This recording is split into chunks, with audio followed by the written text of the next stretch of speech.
हमने पढ़ा नीति वचन छठा अध्याय और उसकी 20वीं आयत से 29वीं आयत तक। यहाँ पर लिखा है, हे मेरे पुत्र, मेरी आज्ञा को मान और अपनी माता की शिक्षा को ना तज। इनको अपने हृदय में सदा गांठ बांधे रख और अपने गले का हार बना ले। वह तेरे चलने में तेरी अगुवाई और सोते समय तेरी रक्षा और जागते समय तुझसे बातें करेगी। वही जैसे हम नीति वचन शुरू से पढ़ते आ रहे हैं, पूरा नीति वचन ही जितने 31 अध्याय हैं पूरा ही हमसे शिक्षा नियमों के बारे में बताता है कि किताब का नाम ही नीति वचन है कि नियम कानून ना, नीति के वचन कि हमें किस रीति से चलना है। तो आज भी परमेश्वर का वचन यही बता रहा है हमें कि हम क्या करें। हम उस शिक्षा को जो परमेश्वर के वचन से हमें मिलती है और हमारे बड़ों से भी हमें मिलती है। यहाँ पर सुलेमान लिख रहा है, तो सुलेमान लिख रहा है कि हे मेरे पुत्र, मेरी आज्ञा को मान और अपनी माता की शिक्षा को ना तज। यानी जो शिक्षा हमें हमारे बड़ों से मिली है उसको भी हम तजे नहीं, उसको भी हम ऐसे ना ठुकराएं नहीं। क्योंकि हो सकता है कि हम लोग पढ़ाई में सब चीज़ों में अपने माँ बाप से ज़्यादा पढ़ लेते हैं कई बार, लेकिन जो उनका एक्सपीरियंस है वो उनका एक्सपीरियंस, और तजुर्बों से जो इंसान सीखता है वो किताबों से ही केवल नहीं सीख सकता। तो इसलिए जो यहाँ पर हम परमेश्वर के वचन को तो सीखे ही सीखे, साथ ही साथ हमें ये भी सीखने को मिल रहा है कि हम अपने बड़ों की बातों को भी समझें कि वो हमसे क्या कह रहे हैं। क्योंकि हमने नीति वचन में पढ़ा कि बुद्धि क्या करती है, हर जगह से पुकारती है। हो सकता है बुद्धि कई बार हमसे हमारे माँ बाप के ज़रिए बात कर रही हो, तो हम उस चीज़ को समझे, उनकी सुने। और लिखा है कि इनको अपने हृदय में सदा गांठ बांधे रख और अपने गले का हार बना ले, और वह तेरे चलने में तेरी अगुवाई और सोते समय तेरी रक्षा और जागते समय तुझसे बातें करेगी। कि क्या होगा जब हम चलेंगे तो परमेश्वर के वचन की बातें हमारी क्या करेंगी, अगुवाई करेंगी कि हमें किस रीति से चलना है, क्या रास्ता लेना है। क्योंकि ऐसे समय इंसान की ज़िंदगी में आते हैं जब उसके पास कई ढेर सारे ऑप्शंस होते हैं और उसको समझ नहीं आता कि क्या निर्णय लेना मेरे लिए सही है या क्या चीज़ करनी क्या चीज़ मेरे लिए सही है। तो जब हम परमेश्वर की शिक्षा को मान करके चलेंगे, जब हम परमेश्वर के वचन को हमेशा क्या करेंगे, अपने हृदय में रखे रहेंगे, तभी वो हमें किस रीति से चलना है उसमें हमारी अगुवाई करेगा। और लिखा है, और सोते समय तेरी रक्षा करेंगे।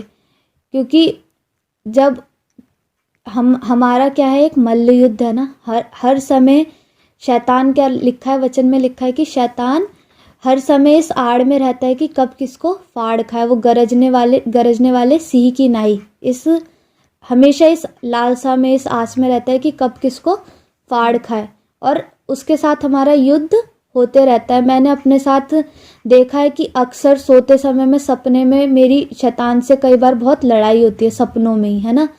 तो दुष्ट क्या करता है, हर रीति से हमें झुकाना चाहता है, लेकिन परमेश्वर का धन्यवाद हो कि खुदा का जो वचन मेरी ज़िंदगी में है वो हमेशा मुझे क्या देता है, जय देता है। हमेशा परमेश्वर मुझे विजयी करता है, कभी भी शैतान से हारने नहीं देता। क्यों? क्योंकि परमेश्वर का वचन वो ज़िंदगी में रखा है। परमेश्वर का वचन जो सीखते हैं, पढ़ते हैं, है ना, वो क्या देता है, मजबूती देता है, और हमें बताता है कि हमें, अगर शैतान भी हमसे लड़ रहा होता है तो हमें पता होता है कि हमें जो मैंने अपने साथ देखा है कि एकदम पवित्र आत्मा क्या करता है, गाइड करता है कि ऐसे प्रार्थना कर, सपने में भी ऐसे प्रार्थना कर, ये वचन बोल, है ना।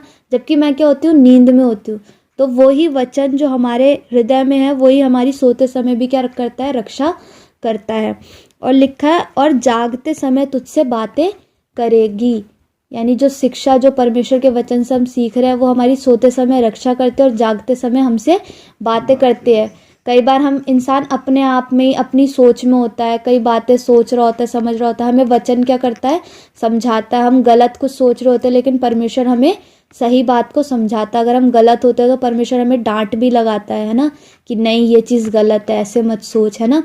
तो परमेश्वर क्या करता है, हर एक क्षण में हमसे बातें करता है। अपने वचन को हमारी ज़िंदगियों में, जब परमेश्वर का वचन हमारी ज़िंदगियों में रहता है तो कोई भी किसी भी समय में परमेश्वर हमें अकेला नहीं छोड़ता है, क्योंकि वचन कौन है? खुद स्वयं यीशु मसीह है। तो जब वो हमारी ज़िंदगी में बने रहते हैं तो हमारी ज़िंदगियों में हमारी ज़िंदगियों में कुछ भी गलत होने नहीं पाता है। लिखा है 23वें अध्याय में, आज्ञा तो दीपक है और शिक्षा क्या है? ज्योति है। आज्ञा जो है वो दीपक के समान है, और जो शिक्षा हमें उनसे मिलती है, उन आज्ञाओं से, है ना, कि हमें किस रीति से चलना है। आज्ञा तो दे दी, साथ ही साथ क्या दी? शिक्षा भी दी। तुम ऐसा मत करना, और ऐसा कैसे नहीं करना, वो शिक्षा क्या है? ज्योति है हमारे लिए, है ना, कि हमें कैसे चलना है। तो और लिखा है, सिखाने वाले की डांट जीवन का मार्ग है ना। अगर कोई किसी को सिखाए नहीं तो वो क्या होगा? सिखाने वाला जिनके ऊपर नहीं होता है वो क्या करता है? गलत गलत काम ही करते हैं, है ना। कि कितने सारे लोग हैं, जैसे आज्ञा दीपक है और शिक्षा क्या है? ज्योति है, और सिखाने वाले की जो डांट है वो जीवन का मार्ग है। मतलब हमें अगर कोई सीख दे रहा है तो हम उसको गलत ना समझे, लेकिन उसको क्या समझे? कि ये हमारे को सही मार्ग बता रहा है, हम इस मार्ग पे चलें। 24वें, ताकि तुझको बुरी स्त्री से बचाए और पराई स्त्री की चिकनी चुपड़ी बातों से बचाए। उसकी सुंदरता देखकर अपने मन में उसकी अभिलाषा ना कर, वो तुझे अपने कटाक्ष से फंसाने ना पाए, क्योंकि वैश्यागमन के कारण मनुष्य टुकड़ों का भिखारी हो जाता है, परंतु व्यभिचारिणी अनमोल जीवन का अहेर कर लेती है। जैसे हमने पहले भी पढ़ा है कि यहाँ पे व्यभिचार की बात हो रही है, दूसरी स्त्री की, बुरी स्त्री की बात हो रही है, तो वो शिक्षा के विषय में भी और हमारे व्यक्तिगत जिंदगियों के बारे में भी है कि हम व्यभिचार को ना करें। क्योंकि जो व्यभिचार करता है, वचन में लिखा है कि जो व्यभिचार करता है वो अपना ही नुकसान करता है, अपने ही शरीर का नुकसान करता है, अपना ही नुकसान करता है। तो ऐसा लिखा है कि जो हत्या करता है वो तो दूसरे की हत्या करता है, लेकिन जो व्यभिचार करता है वो अपने ही को नुकसान पहुंचाता है, अपनी ही हत्या करता है।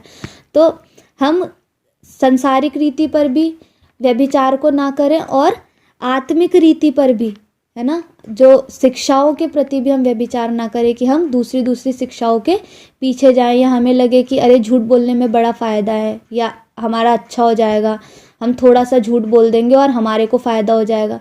हो सकता है वो कुछ फ़ायदा हो थोड़ा सा, और उसके बाद क्या हो? हमारे लिए बहुत बड़ा नुकसान उस फ़ायदे में छिपा हो। लेकिन अगर हमें थोड़ा नुकसान झेलना पड़ रहा है, क्या पता परमेश्वर ने हमारे लिए आगे कितनी बड़ी आशीष रखी है, और क्या पता क्या परमेश्वर ने हमेशा ही हमारे लिए आशीषें रखी है। जब जब हम परीक्षाओं को पास करते हैं, हमें क्या मिलता है? इनाम परमेश्वर की ओर से मिलता है। जब मैं देखती हूँ पापा ना हमेशा, जब भी मैं क्लास में मेरे अच्छे मार्क्स आते थे, पापा हमेशा हर साल मेरे को कुछ ना कुछ गिफ्ट देते थे ना, कि मिठाई लाते थे, स्कूल में देते थे, और साथ ही सबको बांटते थे, पड़ोस में भी मेरे को भी कुछ ना कुछ हमेशा लेके देते थे, तू क्या खाएगी, क्या लेगी। तो जब एक संसारिक पिता ये सब करने की मनसा रखता है, दिल से चाहता है कि उसके बच्चे जब आगे बढ़ रहे हैं, तो उनको क्या करता है? प्रोत्साहित करता है। तो वो तो हमारा स्वर्गीय पिता हमसे कितना अद्भुत प्यार करता है, और उसका प्यार मनुष्यों से कहीं बढ़ करके है।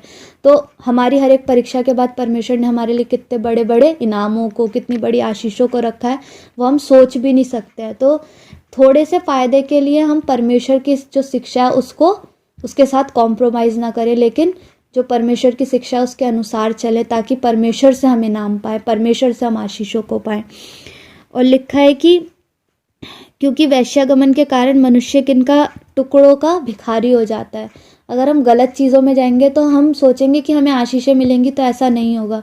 सिर्फ और सिर्फ क्या मिलेगा?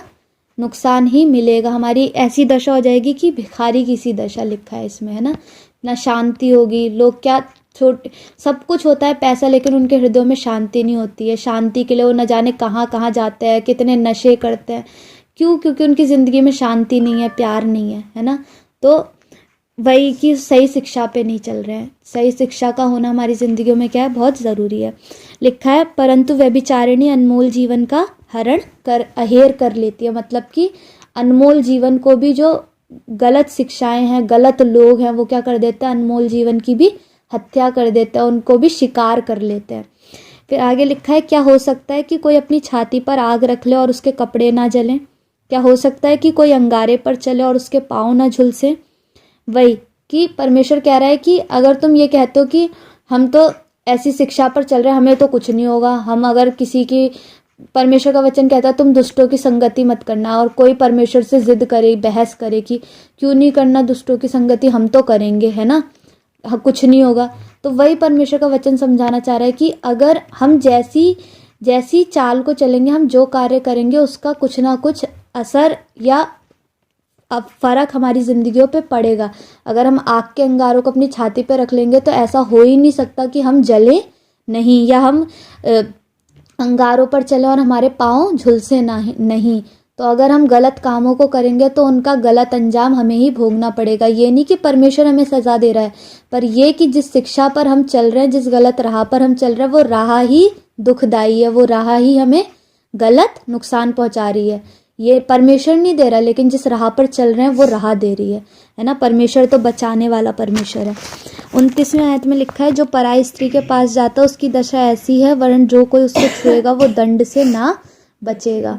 वही कि अगर हम दुष्ट राह पर जाएंगे, गलत राहों पर जाएंगे, तो हमारा उससे नुकसान ही नुकसान हमें मिलेगा, हमें दंड ही को भोगना पड़ेगा।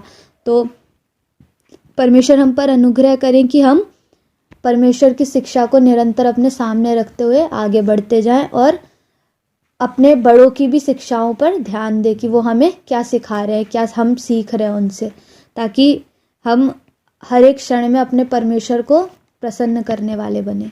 परमेश्वर हमें आशीषित और अनुग्रहित करे, प्रभु यीशु मसीह के नाम से आमीन। नेकी की राहों पे तू चल, रब्बा रहेगा तेरे संग। नेकी की राहों पे तू चल, रब्बा रहेगा तेरे संग। वो तो है